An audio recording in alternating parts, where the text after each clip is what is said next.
Jésus disait encore à ses disciples, un homme riche avait un gérant qui lui fut dénoncé parce qu'il gaspillait ses biens. Il le convoqua et lui dit, qu'est-ce que j'entends dire de toi? Rends-moi les comptes de ta gestion, car désormais tu ne pourras plus gérer mes affaires. Le gérant pensa, que vais-je faire puisque mon maître me retire la gérance? Travailler la terre? Je n'ai pas la force. Mendier? J'aurai honte. Je sais ce que je vais faire pour qu'une fois renvoyé de ma gérance, je trouve des gens pour m'accueillir.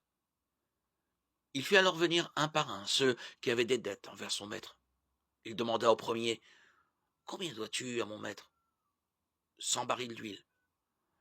Le gérant lui dit, voici ton reçu, vite, assieds-toi, et écris 50. Puis il demanda à un autre, et toi, combien dois-tu? 100 sacs de blé.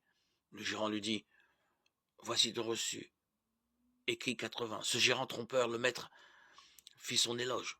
Effectivement, il s'était montré habile, car les fils de ce monde sont plus habiles entre eux que le fils de la lumière. Eh bien, moi, je vous le dis, faites-vous des amis avec l'argent trompeur, afin que le jour où il ne sera plus là, ses amis vous accueillent dans les demeures éternelles.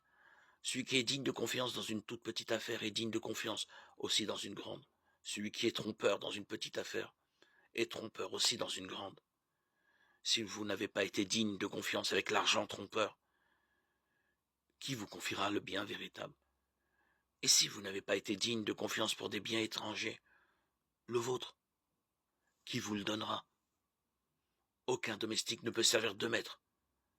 Ou bien il détestera le premier et aimera le second, ou bien il s'attachera au premier et méprisera le second. Vous ne pouvez pas servir à la fois Dieu et l'argent. Luc 16, 1, 13.